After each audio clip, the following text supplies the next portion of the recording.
Fala galera do canal, eu sou o Vitor Atti, seja bem-vindo ao canal Trilha Sênior. No vídeo de hoje a gente vai continuar nossa saga sobre Go.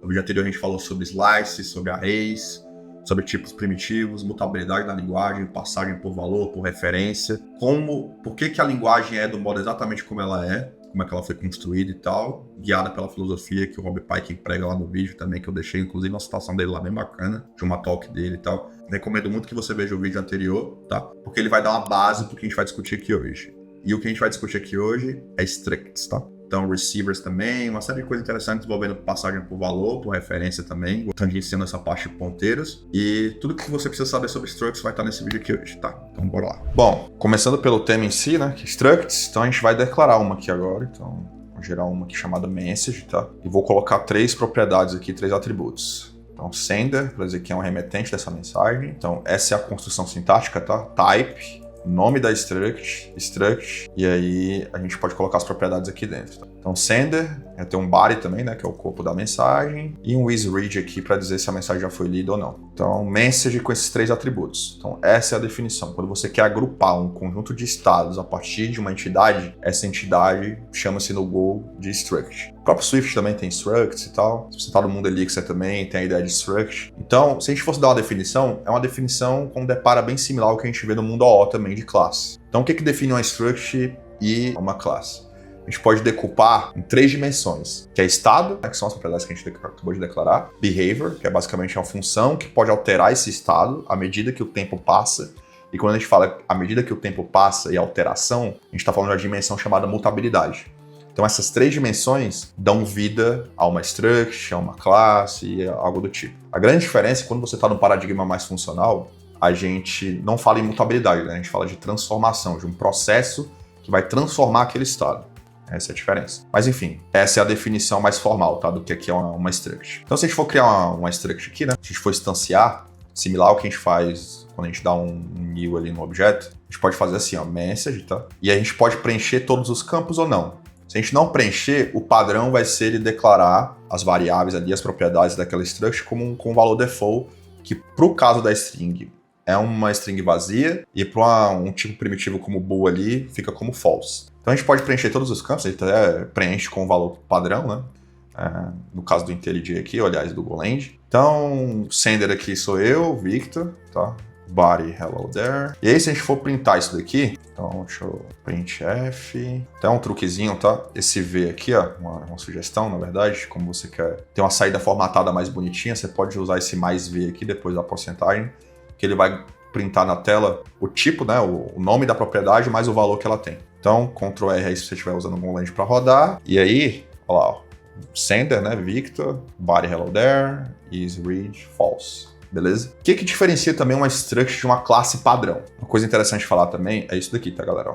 Eu posso fazer isso daqui, tá? E aí, ao invés de fazer colocar esse mais V aqui, né, pra formatar, eu vou colocar o ponteiro, tá? Vou colocar o ponteiro aqui e a gente vai colocar as referências aqui, pra gente ter noção de como a gente tá olhando para essas referências aqui e qual a ideia, tá? Quando a gente usa structs, né, em qualquer linguagem, a ideia é que a gente tem uma cópia. Quando a gente passa esse cara como parâmetro de uma função, ou quando a gente copia, faz uma atribuição dessa variável para outra variável e tal, a gente tem sempre uma cópia. Então ele vai copiar, gerando uma struct nova em memória. E obviamente isso tem um custo. Quando a gente fala de cópia, a gente está realocando um objeto novo em memória. Claro que tem um garbage collector que vai agir aqui, ele vai perceber que se uma das referências não estiverem sendo mais usada, ele vai...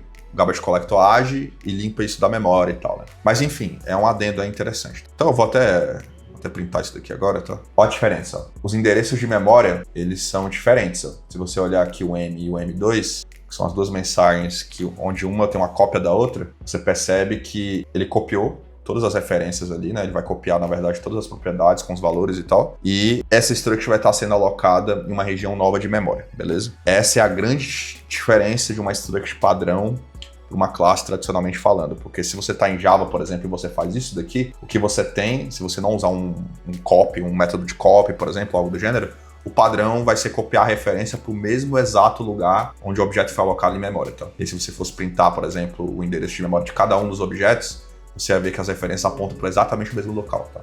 Então essa é a diferença. Outra coisa bem relevante, tá, galera, que vale a pena mostrar é o seguinte. vai ser um código do qual você vai se deparar algumas vezes aí codando em Go. Então eu vou criar uma função aqui, ó, chamada new message, tá? Ela vai me retornar aqui um message. Deixa eu só preencher esse cara aqui. Então você é um sender, string, mesma ideia dali, então você já vai entender o que eu tô querendo mostrar. IsRead aqui também, tá? Então ao invés de cuspir o message aqui, eu vou deixar do jeito que tá, message. Em vez de seu endereço, eu vou deixar a struct diretamente, tá? Em vez de seu endereço da struct, o ponteiro da struct. Então sender, body, isRead, tá? Então, a ideia aqui agora é que a gente substitui esse message aqui por new message. Aqui. E aí eu vou passar um Victor, do jeito que estava antes, hello there, e aí um false aqui. Tá? Aí você fala assim, tá, por que você fez isso? Beleza, eu até entendi um pouco. Se você comparar, e volta um pouquinho, se você comparar o message como estava antes com esse new message aí agora, você percebe que tá um pouquinho menos verboso, certo? Eliminou um pouco a duplicação de código. Mas, cara, acho que não vale o trade-off de ter, toda vida que eu for gerar vou querer instanciar uma struct nova, que é de uma outra entity, por exemplo, ou representa outro domínio. Sempre um deparo de uma função nova, eu prefiro só reusar a maneira de instanciar um struct de maneira default ali que existe já no Go. Tudo bem, é um trade-off válido. Só que o que a galera faz muito no Go? Faz isso daqui, ó. Eles colocam a referência, você vai ver muito código por aí assim. Provavelmente, talvez, se você for trabalhar também numa empresa que use Go e tal, a galera vai fazer algo bem próximo desse jeito aqui. Então agora, na verdade, o que mudou, né? A diferença é que agora eu tenho um ponteiro, certo? E qual é a diferença de fazer com um ponteiro esse new message da forma como tá aqui, e aí extrair o valor da struct depois, que a gente vai ver como é que a gente faz para extrair através, já que a gente tem o endereço, a gente consegue acessar a região em memória do qual aquela struct está alocada, certo? Então, se a gente consegue acessar, mas qual é a diferença? Qual é a diferença exata de fazer com um ponteiro ou sem um ponteiro? Lembra que eu falei que structs, você sempre, o padrão dela é você instanciar ela por value type, certo? Então, ele gera uma cópia. Então, value type, cópia é a mesma ideia, tá? Então, quando eu tenho M2 aqui apontando para o M, quando eu estou usando o modo padrão, você viu que são endereços em memória diferentes, certo? Isso vale para array, vale para slice também e tal. Mas, se eu estou usando o ponteiro agora, na verdade, eu não tenho mais o... Então, na verdade, aqui, ó, se você for olhar agora, eu tenho um ponteiro, certo? O M2 agora também passou a ser um ponteiro por inferência de tipo e tal. Tá aí. Então, ambos são ponteiros de message que estão apontando agora exatamente para a mesma struct de memória. Então, se eu rodar isso daqui agora, dar um Ctrl R, olha a diferença. É exatamente o mesmo endereço. Se a gente comparar com a visão anterior, a gente viu que a gente tem A visão anterior era qual? Era ter endereços diferentes, né? Óbvio que se são uma struct pequena, tá? Tem poucas propriedades, o que vai acontecer? O garbage collector age normalmente. Se você não tiver mais referência naquele objeto que já foi usado e não está sendo mais referenciado de modo nenhum, o garbage collector age e limpa ele da memória, padrão. Mas e se você tem uma struct que tem muitas propriedades, que tem structs nested lá dentro, alinhadas e tal, tem um custo ficar fazendo essa cópia direto, né? Especialmente em algoritmos que exigem, às vezes, uma performance maior. E é daí que o Go brilha mais do que linguagens que são puramente funcionais, certo? A gente focar em performance exatamente falando. Então, galera, você vai ver muito, especialmente envolvendo injeção de dependência, inversão de controle, independente da arquitetura, né? Seja um clean com hexagonal, MVC padrão e tal. Você vai ver que quando a galera usa injeção de dependência, inversão de controle, você vai ver muito esse tipo aqui, ó. O new sendo usado através de injeção de dependência, né? Com ponteiro, tá? Então, mesmo com Wire, UberFX e tal e outros, você vai ver mais esse padrão aqui de código. E a ideia, a justificativa, né, da ideia do canal, né, sempre passar uma visão um pouco mais profunda sobre as coisas, é que a gente está usando a referência e evitando copiar e alocar objetos em memória toda a vida que você instanciar eles. Então, daí a necessidade de fazer desse jeito. Então, pessoal, concatenando aí com o que a gente acabou de ver, tá? Uma outra coisa interessante também de mostrar é o seguinte. Então, para simplificar, eu vou tirar a ideia de ponteiro aqui, tá? Então, a gente vai cuspir aqui o valor padrão da struct. Toda vez ele vai gerar uma cópia. 3 propriedades também, então aqui bem tranquilo. Posso continuar dessa forma. Então, foi mais para ilustrar a ideia para vocês, né? De quando usar, quando não usar. Aí é o seguinte, eu vou usar só o M aqui para deixar mais simples. Na verdade, eu vou deixar aqui o ponteiro. Então, ponteiro, %P. E aqui eu vou deixar o ponteiro, a referência, tá em memória. Então, beleza. O que tá faltando para a gente aqui cobrir tudo que a gente precisa cobrir em relação à struct? A ideia é de como eu adiciono comportamento, certo? O behavior, que vai permitir eu mutar, por exemplo, um estado X. Esse estado aqui, inclusive, a gente vai marcar essa mensagem como lida, tá? Ela nasce como não lida, e daqui depois alguém vai lá e atualiza o valor desse estado. Então, como é que a gente pode fazer isso, tá? Então, eu vou adicionar aqui um func, mark as read. Vou fazer do jeito não correto, tá? Então, vocês vão entender por quê. Vou deixar mais simples de vocês entenderem. Um truque didático aí pra vocês. E o seguinte, eu vou pegar o message aqui e vou marcar ele como true. Então, toda vida que eu passar uma mensagem aqui, eu vou atualizar essa struct que foi instanciada como read true. Então, ela vai passar a ser lida, beleza? O que eu vou fazer também? Eu vou adicionar aqui um endereço para vocês entenderem direitinho. Então, address before. Então, eu vou colocar um %P aqui, tá? E vou declarar o endereço aqui. Beleza? Deixa eu colocar um barra N aqui para quebrar a linha. Então, beleza. Ó, o endereço, quando eu passar, vou passar uma struct como parâmetro aqui, né? Como parâmetro dessa função. Vou passar para ela. E aí eu vou printar aqui o endereço dela. Depois eu vou mutar o estado. Beleza. Tá aí nada demais. No fim do fluxo, então eu vou colocar aqui, ó, mark. Vocês vão entender bem direitinho agora. Mark m. Tô passando a minha message aqui como parâmetro para essa função, tá? E aí a ideia é que eu mute o isRead aqui. Aí vai passar a ser lida essa mensagem. O que acontece? Então, address after. O que vocês acham que vai acontecer agora, galera? É uma ideia interessante. Ao final aqui, se eu printar aqui, ó, vou colocar um print... Aliás, eu vou até fazer o seguinte, vou colocar um breakpoint aqui e vou colocar um breakpoint aqui. Aí a gente vai ter noção se o objeto foi, a struct em si, né, que foi instanciada, ela foi mutada o estado dela ou não, beleza? Então, bora lá. Então, com Ctrl D, a debugar, aí cai no breakpoint. Então, o address aqui, tá?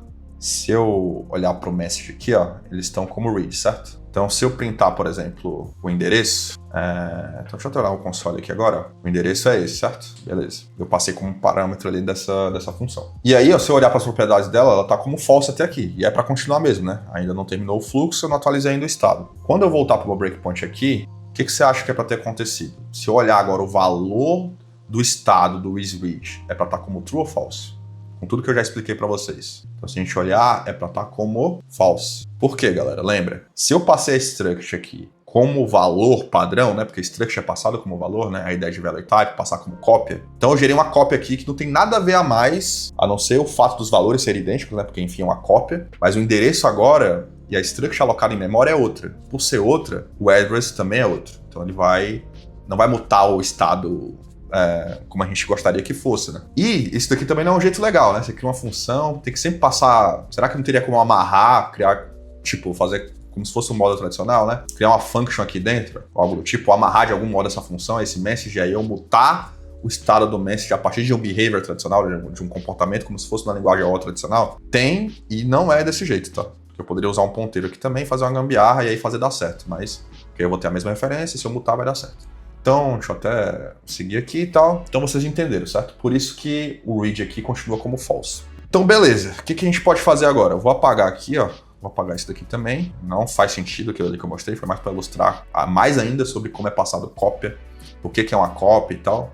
Então, a ideia aqui é a gente fazer assim, ó. Receiver. Então, eu vou introduzir a ideia de receiver agora. Message. Esse aqui é um M, certo? E isso aqui vai ser o jeito que a gente vai amarrar a struct ao behavior, né? Ao comportamento, ao método, à função e tal. Agora sim, mark as read, tá? E aí eu M aqui o isRead true.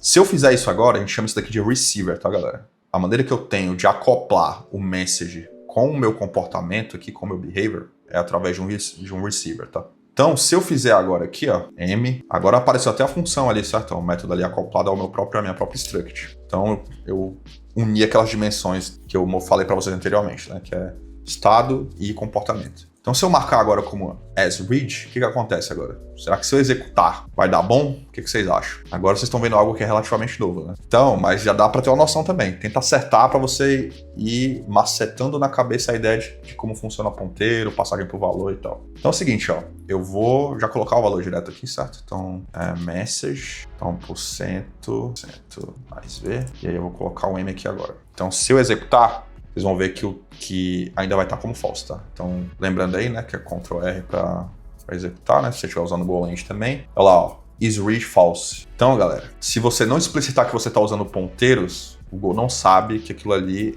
é passagem por referência, entendeu? Então, essa é a ideia. Então, para fechar, a gente vai dizer que nosso receiver agora sim, é um ponteiro. Se é um ponteiro, se eu colocar agora para rodar, olha a diferença. isRead true. Beleza? Então agora sim, a gente fechou as 3 dimensões que a gente queria, falou bastante sobre passagem por valor, por referência, pratique, tá? Pode ser difícil, especialmente se você vem de um background mais dinâmico e tal. Enfim, né? Tipo, linguagens como JavaScript, Python e afins e tal. Pode ser que fique um pouco mais difícil para você pegar essas nuances, essa maneira de como é o comportamento exatamente do Go e tá interessado em aprender. Exercitar bastante isso, tenho certeza que vai entrar e é bem tranquilo, tá?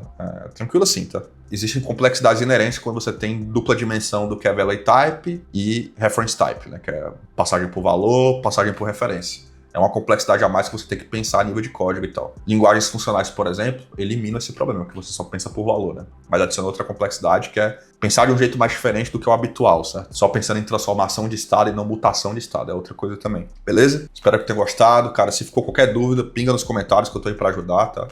Tentar fazer uma jornada bacana também, né? Tipo, ser fácil de vocês entenderem e tudo mais, mas também do jeito certo e tentar entender as coisas de um jeito um pouco mais pró do que o normal, tá? Pode introduzir complexidade mesmo, é o normal, mas faz parte, certo? Da jornada. Beleza? Tamo junto. Deixa um comentário, se inscreve, liga o sininho aí também, porque tem gente que não recebe notificação, beleza? Tamo junto.